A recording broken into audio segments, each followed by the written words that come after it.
Right, what is up my beautiful people? And today we're doing a little bit of a raw episode because I want this to have no connotations of any trickery or anything like that going on. I wanted to make it simple, raw and completely and utterly transparent because this is our starting point.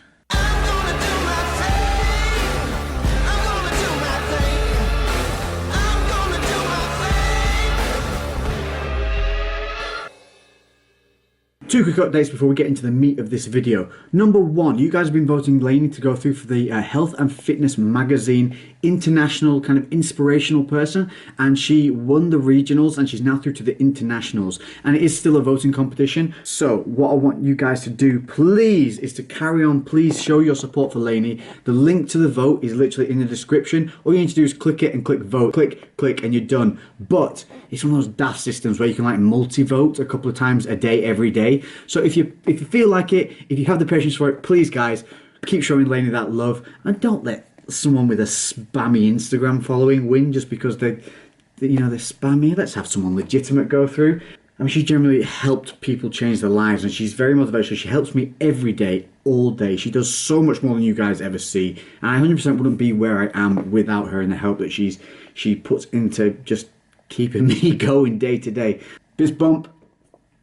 Thank you, appreciate it. Number two, you guys have been on my back regarding the jean release. And I know. But if you're gonna do something, do it right. And I've probably spent about 10 or 11 months now designing these jeans because I wanted something that was very specific in terms of the tapering, the skinny fit and everything. Good news and bad news. The blue ones are here. As you can see, they look banging. They're exactly what I want. The little adjustments made all the difference and I'm very happy that I did it. The good news is they're here. They fit great. They will be released soon. The bad news is we're also releasing two new jumpers, which are a long line, curved hem. I'm having every single one of the jumpers hand distressed. That means that no two jumpers will be the same. They will all be unique. I'm hoping to have all these released in the next 3 weeks. Right, let's crack on. So I weighed myself this morning and my weight came in at 177.1 pounds of beautiful British beef. The heaviest I got over winter was probably around about 182 to 184. Let's change that camera angle. Probably the highest I got was 184. I usually hover somewhere around about 180 and that's pretty standard. That's me not really counting my macros, just watching what I'm eating, going about my daily life, enjoying training, enjoying treats here and there, going out to eat, and it kind of standardly stays around that zone. So 177 pounds empty in the morning, it's about right. By the end of the day, probably around about 180, 181 pounds if I've had a good day of eating. Your weight will change over the day, it will change over the week. This is why we take averages, and that's what we're going to be concentrating on. Today we're going to be talking about my weight, how I look right now, no tan, no prepping, no making myself look pretty so that I'm optimal, and just literally as I am, walking around. I'm going to show you that we're going to have a physique update, and then we're going to go through the macros I'm going to be following strictly from this point onwards. Now, I will be flexible dieting, which means, for those that don't know, it means as long as it fits within your targets, you can eat it, because obviously everything has a nutritional value to it.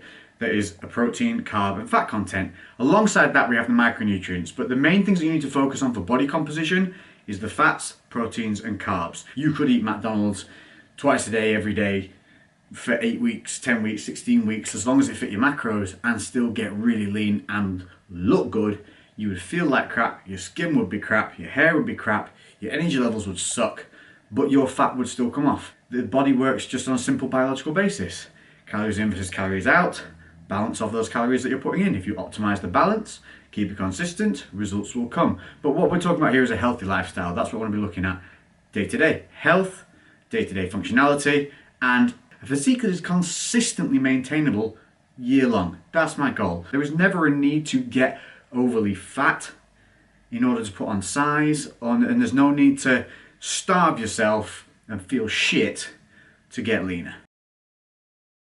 Okay, so we know I weigh 177.1 pounds. 180 pounds has been that sitting point for me, even though I haven't been counting macros in a dedicated way for, I would say, a minimum of probably a year now. Obviously, I have experience. I have a long history of counting macros. I've been doing it for 5 years. So I'm very good at dictating portion sizes, knowing roughly where I'm at during the day, and obviously as well, I've been training a long time. I try and say this, time and consistency is key. When you don't give your body consistency, you don't give it anything to hold on to, you don't give it any time to adapt or create a real change. That's what I'm always trying to say to you guys, is to not rush things and have realistic expectations, realistic goals, and realistic timelines. The biggest things that you can do. I still eat high protein foods that are low fat, and my carbs come from rice, potatoes, and then simple carbs around my training times. This has been a really big factor for me, is getting a lot of my simple carbs in around my training, and it keeps you happy because you're allowed to still have those fun things, but you're having them around the time where you feel like you're earning them. So it's a good mental positive boost as well. So you're not denying yourself anything, but when you do have something that you know is faster acting, you shouldn't really be having just for health reasons when you're sat on your ass, you're having it when you're not sat on your ass. Now, as you can see, I stay pretty lean. This is, obviously arms don't hold a lot of fat anyway, but you can see who's flushing toilets. Some of us are trying to work in here. You can see my arms hold quite a lot of detail. Triceps as well. There is that feathering on there. There might well be on this side, but we'll never know. And this is standard for me all year round. I mean, I'm not pumped, there's nothing going on now, this is me flat.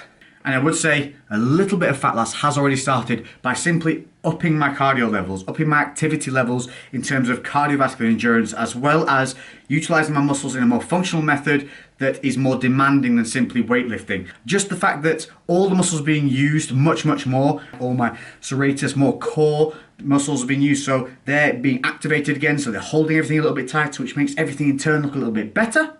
Let's find out what we look like underneath. Okay, now just for the sake of continuity, we're doing this with a single light source. I've shut the curtain behind me, so there's no dual light sources. It's a pretty overcast day here with one single natural light coming in. There is no downlighting whatsoever. This is me in my raw form. I've not even shaved my chest. I shaved it a little bit ago, but I mean, I've not done anything. I've not trimmed anything specifically to look better. I haven't been on a sunbed. I haven't got a tan. Casper. So this is me raw day to day. What we're looking for here is obviously a starting point in terms of detail, how I look, balance, are there any imbalances, are there any areas that are like a problem area that I need to look at, and I'll go through those with you as well. There definitely are problem areas, and also where I'm at in terms of my lean mass, my body fat, because we're going to need to know my rough body fat to be able to work out the macros. Now, we're going to be guesstimating today, but later in a couple of videos time, and a few videos time, we will be using a specifically designed scale which measures body fat, and it does that using resistors to be able to judge where I'm at in comparison to my guesstimation, and we'll see how close I get. But then from that point, we will be using that scale as a consistent waypoint to be able to go back to and make sure that everything is moving in the right directions. Remember guys, the goal here is to get super lean, really nice and shredded once more, and just be happy with a good balance of muscle to lean mass to functionality. Now, like I said, everybody has their good points, everybody has their bad points. My problem areas, and have always been, is around the sides here. Now, I have quite thick muscle here. I also hold my fat all here. Look what I can grab. It's not like arms, which are like this. Look, there's a solid amount of fat here. As many people like to say, ooh, I'm hold a bit water. No, that's fat. Look, all here. And this is where I tend to hold it. All around here. There, you can feel it. You can see the pockets. When this all starts leaning out all down here. Not here. These are easy. Arms come in easy. Chest comes in relatively easy. Once you've stripped it down, it never really tends to go back on too much on there. But love handles, lower back, even kind of a little bit on the quads as well. I hold a fair bit on there. Yes, I know I didn't do any legs today. That's simply because the hairiest shit, the light in here is now dying. So I promise you in the next update video, when the scales come in to measure the body fat, we will do a full body look. Then we'll also be able to see how I'm able to rehab my squat and my deadlift, how when you've been out of doing something and you're able to get back into it, how quickly the body responds, and how it doesn't really matter that you were taken away. It only matters that you get back to it.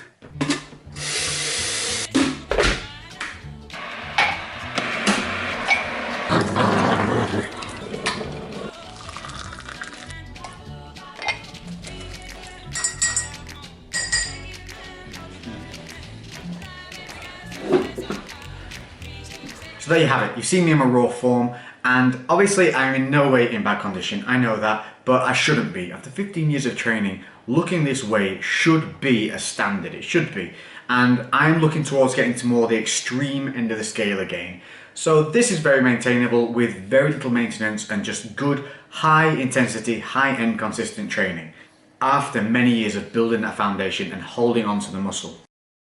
Now, body fat, what do I think I am? This is where most people are seriously delusional in terms of where they think they're at or what they think people are at. I would say I'm around about 13 to 14% body fat right now. That's right.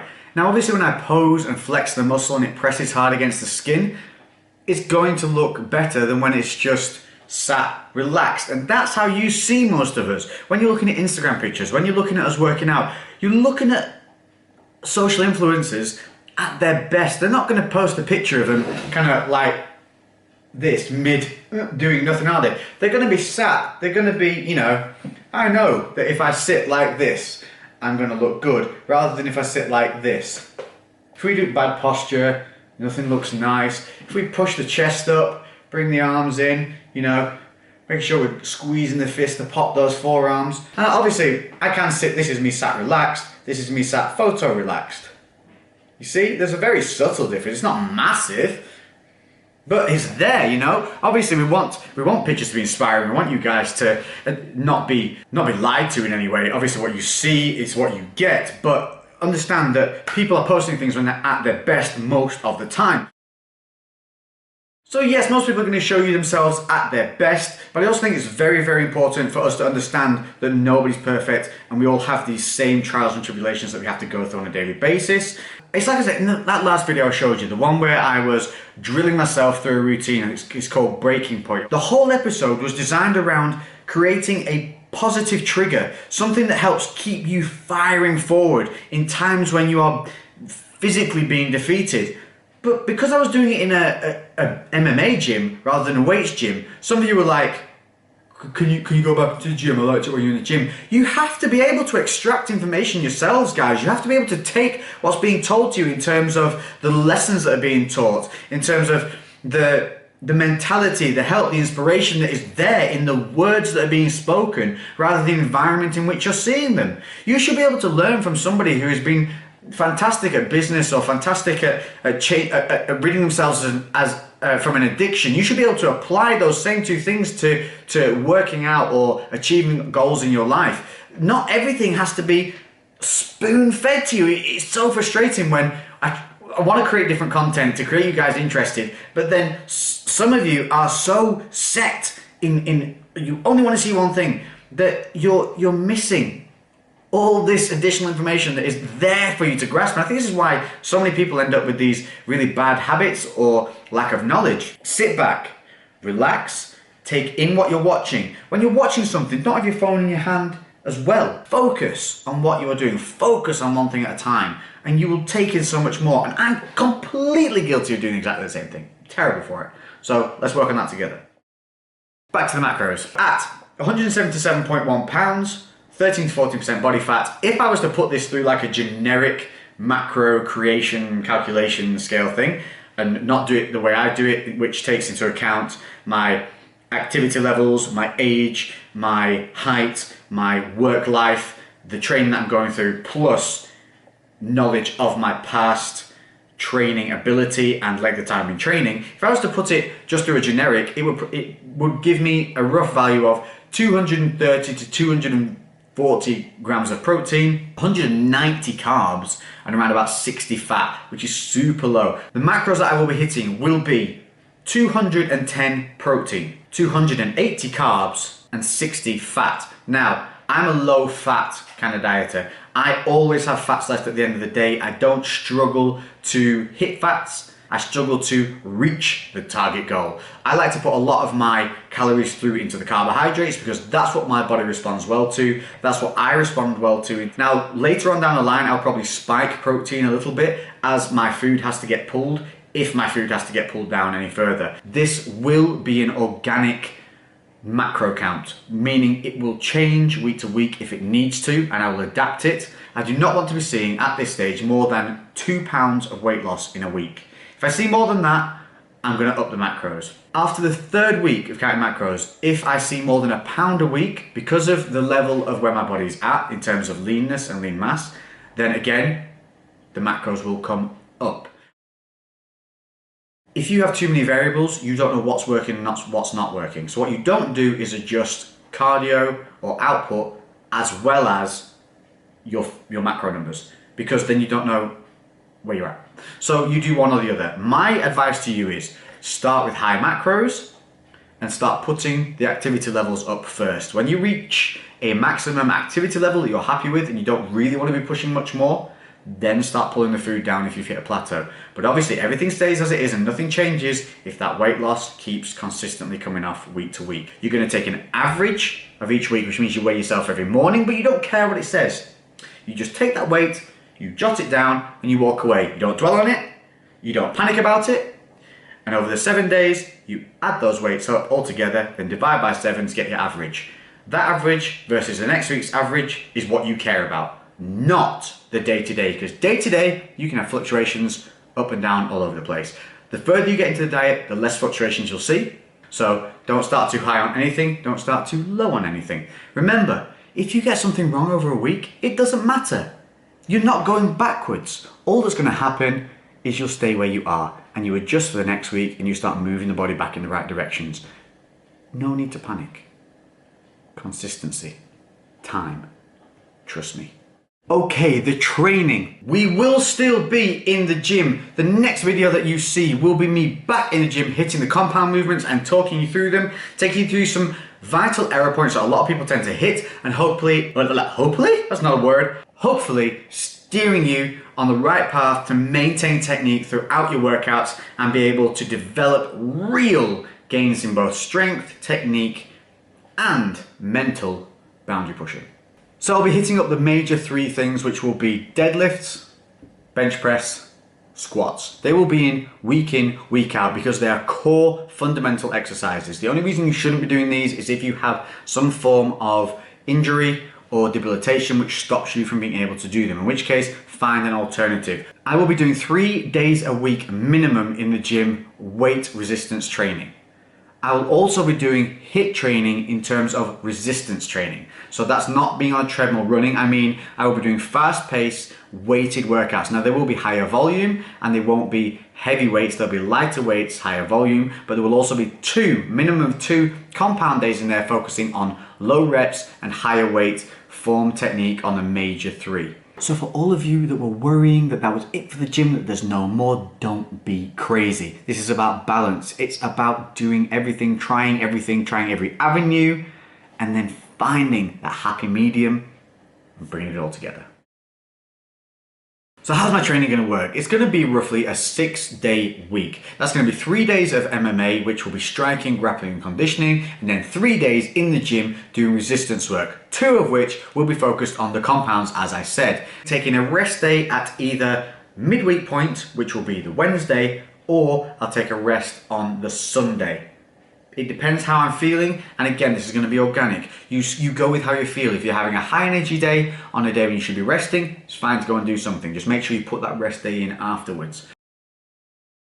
I will be honest, the weights was boring me, and it's because I didn't have a goal. I didn't have an end point. If you don't have an end point or a goal, that's when you begin to struggle, because what are you doing it for? There's no reason not to quit effectively. So don't worry, we're still going to be in the gym 100%. I'm still going to be taking you through all the instructional videos, the technique tweaks, how to avoid errors, what happens to me, how we overcome things. And we're also going to be in the MMA gym, where you're going to be looking at somebody who is working their way back up to getting good at doing something they haven't done in a long time. What I want you to take from those videos, if you don't want to try it yourself, what I want you to take from those videos is I want you to understand how I'm breaking through boundaries in my mind, how I'm pushing myself. I want you to take inspiration from the fact that it has made me get off my ass and go and try something that I'm not necessarily great at right now. I've got more weak points in it than I have strong points, but I'm enjoying it. There's a smile on my face and my body is going to get better as a result. It just breeds positivity into the entirety of my life, which so many of you said that you've seen already, and I'm glad that is coming across. So sit back, relax, and enjoy the series. Take from it what you can from each video. Take from it the dedication, the inspiration, the teachings, the lessons, apply them to your life. Please try new things. Don't be afraid to criticize yourself in a positive way. Find your weaknesses, make them your strengths. Time, consistency, dedication, we can all get there. Nobody is immune from progression. Thank you all for watching once again. Make sure that you hit up the ding-a-ling-a-ling bell, hit that like button for me, leave a comment below with any questions that you have, and also please guys, will you please follow me on the social media that are all linked in the description below, my Snapchat, my Instagram. You're missing things where a lot of you are asking questions on here that are seen on Snapchat on a regular basis. So make sure you're following my social medias as well as other people that you follow, because we share different things on different platforms. Other than that, I'm going to enjoy the rest of this brew. Lex, out. I am back and I'm even better.